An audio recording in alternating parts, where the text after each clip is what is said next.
আমার সঙ্গে যেমন রয়েছেন সুমন ভট্টাচার্য রয়েছেন।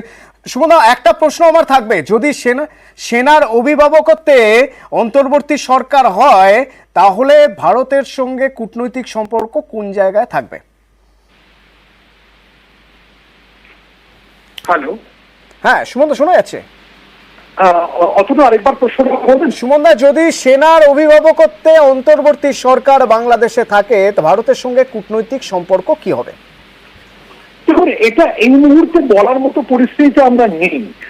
ভারত এবং বাংলাদেশের সম্পর্কটা এমন, এবং যে দুটো দেশের মধ্যে প্রায় 4,000 কিলোমিটারের সীমান্ত রয়েছে, সেই দুটো দেশের মধ্যে সমস্ত ধরনের সম্পর্কই খুব নিবিড়। কিন্তু আমাদের একটা কথা মাথায় রাখতে হবে, যে যেহেতু শেখ হাসিনা তাকে আমি পালিয়ে শব্দটাই ব্যবহার করছি, যেহেতু তিনি ভারতবর্ষে এসছেন, ফলে তার রাজনৈতিক প্রতিপক্ষরা ভারতকে খুব ভালো চোখে দেখবেন না। ফলে এই যে টানাপোড়েনটা, শেখ হাসিনার আশ্রয়দাতা হিসেবে ভারতের দিকে সন্দেহের চোখে দেখা, আবার ভারতের সঙ্গে যে নিবিড়তম সম্পর্ক, সেটা নতুন সরকার কিভাবে দেখবে সেটার দিকে আমাদের নজর থাকবে।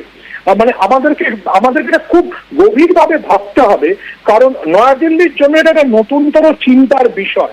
একদিকে মানে পশ্চিমে পাকিস্তানের একটি সেনা নিয়ন্ত্রিত সরকার চলছে, এখানেও যদি পূর্ব দিকেও একটি সেনা নিয়ন্ত্রিত সরকার চলে, তাহলে বাংলাদেশের সঙ্গে নয়াদিল্লি কিভাবে ডায়ালগ করবে বা কিভাবে এনগেজ হবে, সেটা সত্যি খুব জটিলতর বিষয়, এবং এ বিষয়ে আমরা এখনো জানি না।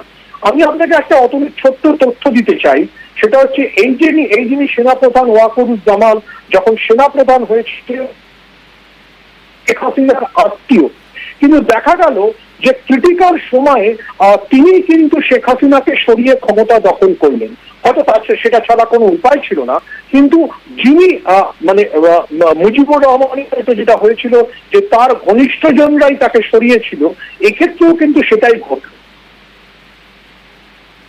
ঠিক তাই। এবং এই সেনাবাহিনীর প্রধানের কথা যখন উঠছে, অয়ন আমার সঙ্গে রয়েছে নিউজ রুম থেকে। এখনো পর্যন্ত যা জানা যাচ্ছে, আবার বলছি, বিভিন্ন জায়গা থেকে খবর, আগরতলায় নাকি নেমে গেছেন হাসিনা। এখনো পর্যন্ত যা খবর, বিভিন্ন জায়গায় খবর, বিভিন্ন সূত্রে খবর, আগরতলায় নাকি নেমে গেছেন হাসিনা। সেই ছবিও দেওয়া হয়েছে যে একটা হেলিকপ্টার নেমেছে এয়ারপোর্ট থেকে, আগরতলার সার্কিট হাউস রাস্তা বন্ধ করে দেওয়া হয়েছে, এরকম একটা সূত্র মারফত বিভিন্ন জায়গা থেকে খবর আসছে। অতনু, আমি সুমনদার সঙ্গে যখন কথা বলছিলাম একটু আগে, একটা খুব গুরুত্বপূর্ণ জায়গা তৈরি হলো, যে জায়গাটা তুমিও লক্ষ্য করেছো, তা হলো যে সেনার অভিভাবকত্বে একটা অন্তর্বর্তী সরকার, সেই অন্তর্বর্তী সরকার কিভাবে কাজ করতে পারে, কি মনে হয় তোমার? এটা সুমনদা আছেন আমার সঙ্গে। সুমনদা, এখানে একটা কথা বলতে চাই যে সেনা যখন এই ধরনের গন্ডগোল চলছে প্রথম পর্যায়ে, বিশেষ করে যখন সুপ্রিম কোর্ট কোটা নিয়ে রায় দেয়নি, তখনও সেনাবাহিনী শেখ হাসিনা সরকারের সঙ্গে সহযোগিতা করেছিল, এবং দ্বিতীয় পর্যায়েও সেনাবাহিনী বলেছিল যে আমরা সব রকম সহযোগিতা করব সরকারের সঙ্গে। আজকে সেনাপ্রধান যা বললেন তাতে পরিষ্কার হচ্ছে সেনাবাহিনীর তত্ত্বাবধানে সরকার। শুধু তাই নয়, উল্লেখযোগ্যভাবে আজকে সেনাপ্রধানের সঙ্গে যারা বৈঠক করেছেন, যে রাজনৈতিক দল, তাতে আওয়ামী লীগের কোনো প্রতিনিধি ছিলেন না, এবং আওয়ামী লীগের প্রতিনিধি ছাড়াই বৈঠক হয়েছে, আওয়ামী লীগের প্রতিনিধি ছাড়াই সিদ্ধান্ত হয়েছে যে অন্তর্বর্তী সরকার হবে, এবং সেনাপ্রধান সেটা ঘোষণা করলেন। কিভাবে দেখছেন?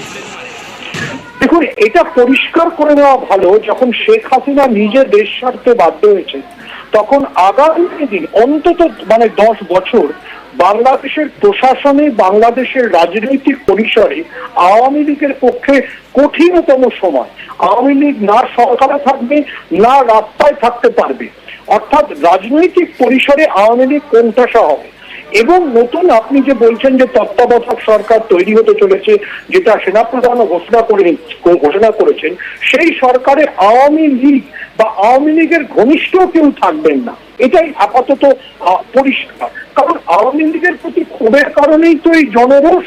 ফলে যে সরকার তৈরি হবে, সেই সরকারে আওয়ামী লীগের কোনো প্রতিনিধিকে সেনারাও রাখবার ঝুঁকি নেবে না, বা যারা আন্দোলন করছিলেন, যারা রাস্তায় নেমেছেন আজকে, তারাও তাদের দেখতে চাইবেন না। ফলে আওয়ামী লীগের রাজনৈতিক পরিসরটা খুব কমে গেল। যেটা দেখার বিষয় যে আপাতত সেনা যে দায়িত্ব নিল সেই দায়িত্ব থাকবে, নাকি যিনি বিদেশে রয়েছেন সেই বিএনপি নেতা তারেক রহমান লন্ডন থেকে ফিরে এসে দায়িত্ব নেবেন। অর্থাৎ সেনা কি নিজের হাতে রেখে সরকারটা চালাবে, না সেনা একটা নির্বাচন করে যারা আওয়ামী লীগ বিরোধী বা যারা শেখ হাসিনা বিরোধী তাদের হাতে ক্ষমতা তুলে দেওয়ার চেষ্টা করবে? এটা আমরা খুব জানি না এখনো। অতনু, আরেকটা আমার মনে হয় প্রশ্ন, যেটা হচ্ছে যে বিভিন্ন সময় আমরা দেখছি ছাত্ররা আন্দোলনে উত্তাল হয়েছেন। সুমনদার রয়েছেন, সুমনদাকে বলি যে বিভিন্ন ছাত্র আন্দোলনে উত্তাল হয়েছে বিভিন্ন সময় বাংলাদেশ। সেই ছাত্ররা অনেক বেশি সমাজ সচেতন, অনেক বেশি রাজনীতি সচেতন। এখন এই পরিস্থিতিতে যা হয়েছে এর আগে আমি ধরলাম 20 বছর আগে সেনা শাসন হয়েছে বা যাই হয়েছে কেন, গণতন্ত্রের ছবিটা দেখেছেন এই ছাত্ররা, সরকার গঠনের ছবি দেখেছেন এই ছাত্ররা। তারা কি সেনার দায়িত্বে সেনা শাসন মেনে নেবেন সেই ছাত্ররা, পড়ুয়ারা? অত্যন্ত গুরুত্বপূর্ণ একটা প্রশ্ন সুমনদা, আপনার কাছ থেকে এই প্রশ্নের উত্তর আমরা জানবো। তবে তার আগে আমরা যে ছবিটা দেখছি এই ছবিটা অত্যন্ত গুরুত্বপূর্ণ ছবি। আমরা ছাত্র আন্দোলনের এতদিনের এত ছবি দেখেছি, অথচ আজকের ছবিটা কোথাও যেন অন্য কথা বলছে। আজকের ছবিটার কারণ সম্পূর্ণ ভিন্ন। বাংলাদেশ সরকারের, শেখ হাসিনা সরকারের পদত্যাগ চেয়েছিল এতদিন ধরে ছাত্ররা। শেখ হাসিনা সরকার পদত্যাগ হয়ে গেছে, তারপরে এই ছবি কি উল্লাসের ছবি, উচ্ছ্বাসের ছবি মনে হচ্ছে? না, এই ছবিতেও তো বিক্ষোভ। তাহলে এই ক্ষোভ কাদের বিরুদ্ধে? এটা হতে পারে আওয়ামী লীগের সঙ্গে, আওয়ামী লীগ সমর্থকদের সঙ্গে আন্দোলনকারীদের সংঘর্ষ যা হয়ে আসছে এতদিন ধরে আমরা দেখেছি, এবং তার নিয়ন্ত্রণ করতে এই মুহূর্তে পুলিশ, বাংলাদেশ সেনাকে যথেষ্ট হিমশিম খেতে হচ্ছে। যদিও সেনা প্রধান বলেছেন সব হত্যা অন্যায়ের বিচার হবে, কোনো গন্ডগোল করে সংঘাত করে কোনো কিছু অর্জন করা যায় না, বাংলাদেশের সেনা প্রধান দাবি করলেন। কিন্তু সব থেকে বড় হচ্ছে যে মুজিবুর রহমান, তার মূর্তি ভাঙা, মানে কতটা আক্রমণাত্মক আন্দোলনকারীরা, কতটা আক্রোশ এই আন্দোলনকারীদের। এরা কি সত্যি ছাত্র, বাংলাদেশের আন্দোলনকারী ছাত্র? যে প্রশ্নটা আমি করেছিলাম কিছুক্ষণ আগে সুমনদার উদ্দেশ্যে, সেনা শাসন কি মেনে নেবে এই পড়ুয়ারা? সুমনদা, দেখুন, বলাটা খুব কঠিনতম বিষয়। বাংলাদেশের একটা অদ্ভুত বিষয় হচ্ছে বাংলাদেশে বিক্ষোভে উত্তাল হয়, কিন্তু যখনই আবার সেনা শাসন হয় সেনা কিন্তু অদ্ভুতভাবে নিয়ন্ত্রণ নিয়ে নেয়। আমরা লাস্ট আপনাদের মনে করিয়ে দিই যে গত দশকে 2006 সালে আমরা দেখেছিলাম যে সেনা এরকমই, জেনারেল মঈনুদ্দিন এরকমই একটা তত্ত্বাবধান চালিয়েছিলেন। তারপরে অনেক আন্তর্জাতিক চাপের পরে শেখ হাসিনা দেশে ফিরতে পারেন, খালেদা জিয়া জেল থেকে মুক্তি পান এবং বাংলাদেশে 2008 সালে নির্বাচন হয়। আমরা এখনো জানি না যে এবারে ঠিক কি ফরম্যাট হতে চলেছে। একটা পুরনো কথা বাংলাদেশের রাজনীতিতে চালু আছে, -2 ফর্মুলা, অর্থাৎ শেখ হাসিনাও থাকবেন না, খালেদা জিয়াও রাজনীতিতে থাকবেন না, নতুন রাজনৈতিক দল তৈরি হবে এবং তারা ক্ষমতা দখল করবে। আমরা এতদিন যারা কোটা আন্দোলনকারী সেই ছাত্রদের বারবার বলতে শুনেছি তারা কিন্তু সুমনদা, এই দুই রাজনৈতিক দল যেভাবে হয় বিরোধী নয় সরকার পক্ষ, নয় সরকার পক্ষ নয় বিরোধী, যেভাবে চলে এসেছেন, এই মুহূর্তে এখানে দাঁড়িয়ে বাংলাদেশে কোনো তৃতীয় রাজনৈতিক শক্তির উত্থানের কোনো জায়গা কি আপনি দেখতে পাচ্ছেন? আমি জানি না অতনু, এটাই খুব জরুরি প্রশ্ন। কারণ এই যারা কোটা আন্দোলনের সমন্বয়কারী নাহিদ ইসলাম বা আসিফ মোহাম্মদ, এরা বলেছেন তারা নতুন করে ইতিহাস লিখবেন। তো সেই ইতিহাস লেখা মানে তারা কি ছাত্রদের নিয়ে, অধ্যাপকদের নিয়ে বা যারা আন্দোলনের সমর্থক ছিলেন সেই শিল্পী সাহিত্যিকদের নিয়ে নতুন রাজনৈতিক দল তৈরি করবেন? আমরা জানি না। নাকি আর্মি কন্ট্রোল নেবে, নাকি তৃতীয় যেটা অপোজিট শক্তি আওয়ামী লীগের সেই বিএনপি ফিরে আসবে। এই তিনটে সম্ভাবনার দিকেই আমাদের তাকিয়ে থাকতে হবে এবং বুঝতে হবে যে ঢাকায় যারা ক্ষমতায় বসছেন তাদের সঙ্গে নয়াদিল্লির সম্পর্ক বা ভারতবর্ষের সম্পর্ক কি হবে। কারণ আমি আবার বলছি যে ভারতবর্ষের সঙ্গে বাংলাদেশের এত লম্বা সীমান্ত, এত লম্বা সম্পর্ক, যে বাংলাদেশে কিছু হলে আমাদের ওপর ডাইরেক্ট এফেক্ট পড়ে। সেটা বাংলাদেশে সংখ্যালঘুরা যদি আক্রান্ত হয় তাতেও ভারতবর্ষের রাজনীতি বা পশ্চিমবঙ্গের রাজনীতি স্পেসিফিক্যালি উত্তাল হবে। যদি বাংলাদেশে টেকনোলজিক্যাল ডেভেলপমেন্ট ঘটে, তাহলেও সেটা সরাসরি প্রত্যক্ষ প্রভাব পড়বেই পশ্চিমবঙ্গের উপর এবং আমাদের দেশের উপরে তো বটেই। সুমন দা, আপাতত ধন্যবাদ। অয়ন, আমরা কথা বলেছিলাম আন্তর্জাতিক সম্পর্ক বিশেষজ্ঞ অনিক চক্রবর্তীর সঙ্গে আমরা যোগাযোগ করেছিলাম, যখন এইরকম একটা পরিস্থিতি, শেখ হাসিনা সেফ ইয়েতে চলে যাচ্ছেন, সেফ হাউসে চলে যাচ্ছেন, তিনি কিভাবে দেখছেন একবার শোনাবো দর্শককে। ভারতের পক্ষে পরিস্থিতিটা খুব উদ্বেগজনক আমি বলবো, এই কারণে যে বাংলাদেশ তো একটা সীমান্তবর্তী দেশ এবং এই সীমান্তের ওপারে যে উত্তেজনা, যে অস্থিরতা চলছে সেটা ভারতের পক্ষে যথেষ্ট উদ্বেগজনক এবং ভারতকে তীক্ষ্ণ নজর রাখতে হবে এবং এর পেছনে যে অন্যান্য বিদেশি শক্তির মদত নেই সেটা কিন্তু নিশ্চিতভাবে বলা যাচ্ছে না। ফলে ভারতকে তার সীমান্ত বরাবর এবং সার্বিকভাবে পরিস্থিতির ওপর যথেষ্ট নজর রাখতে হবে। বাংলাদেশের রাজনীতি কোন দিকে যাবে, বাংলাদেশে তো সেনা শাসনের একটা ইতিহাস আছে, সেটা ভুলে গেলে হবে না।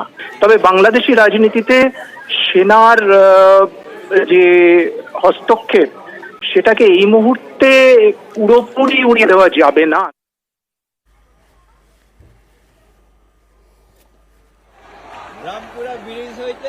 আমরা বিভিন্ন রাজনৈতিক আন্তর্জাতিক সম্পর্ক বিশেষজ্ঞের সঙ্গে কথা বলেছি এবং তারা কিভাবে দেখছেন এই উদ্ভূত পরিস্থিতি সেটা যেমন আপনাদের শোনাবো। পাশাপাশি যে ছবি দেখছেন বাংলাদেশের ঢাকার এই মুহূর্তের ছবি, এবং আপনাদের বলছিলাম যে দেখুন মুজিবুর রহমানের ছবি, স্ট্যাচু ভেঙে ফেলে দেওয়া হলো ঢাকায়। অর্থাৎ আক্রোশ কোন জায়গায়, কতটা গভীরে, কোনো রাজনৈতিক পরিপন্থীর জায়গা থেকে নাকি কোনো আন্দোলনের মুভমেন্ট, সেই মুভমেন্টের জায়গা থেকে হাসিনা সরকারের উপরে রাত।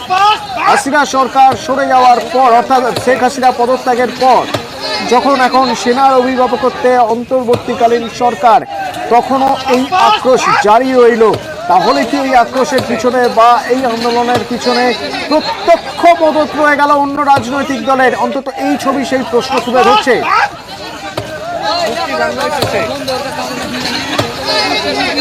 আর আন্তর্জাতিক সম্পর্ক বিশেষজ্ঞরা কিভাবে দেখছেন?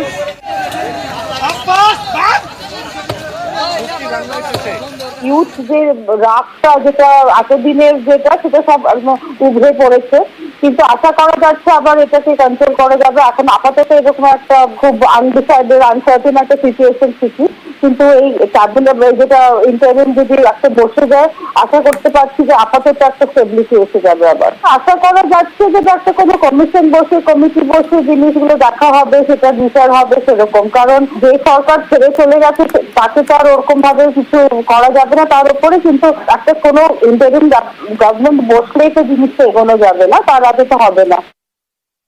এটা তো পরিষ্কার যে প্রধানমন্ত্রী পরিবারের লোকজনদের সাথে দেশ ছেড়েছেন, মানে বাংলাদেশের ঢাকা ছেড়েছেন। ঢাকা ছেড়ে বাংলাদেশের অন্য কোনো জায়গায় যাবেন বলে মনে হয় না। যদি ভারতের সঙ্গে যোগাযোগ করে থাকেন, ভারতের পশ্চিমবঙ্গে নিয়ে আসবে না, হয়তো ত্রিপুরা বা আসামে নিয়ে যাবে বলে আমার ধারণা। সেখানে এমন সেটা সরকার নিশ্চয়ই জানবে না। এবং যেহেতু আর্মি হেলিকপ্টারে উনি গেছেন, পুরো পরিষ্কার আর্মির সঙ্গে ওনার একটা নিশ্চয়ই বোঝাপড়া রয়েছে। বাংলাদেশ আর্মির সঙ্গে হয়তো বোঝাপড়া করে যাওয়ার সম্ভাবনা রয়েছে। আর্মিকে হয়তো বলে গেছেন যে তোমরা কিছুদিন চালাও এবং আমি পরে দেখা যাবে, সবকিছু শান্তি ফিরলে হয়তো আসতে পারি। বাংলাদেশের ইতিহাসে অত্যন্ত গুরুত্বপূর্ণ হয়ে থাকলো আজকের এই দুটি ছবি। একদিকে হাসিনা, শেখ হাসিনা তার বোন শেখ রিহানাকে নিয়ে তিনি দেশ ছাড়লেন, দেশ ছেড়ে সেফ জায়গায়, অর্থাৎ একটি সেফ প্যালেসের খোঁজে তিনি দেশ ছাড়লেন, যেখানে তিনি নিরাপত্তা পাবেন, যেখানে তিনি নিরাপদে থাকতে পারবেন। কারণ তিনি যেখানে থাকতেন সেই গণভবন এখন তার আর নিরাপদ মনে হচ্ছে না। নিরাপদ যে মনে হচ্ছিল না তার সবচেয়ে বড় কারণ হলো তিনি দেশ ছাড়ার ঠিক পরের মুহূর্তে ওই গণভবনে লাখো মানুষের ঢুকে যাওয়া।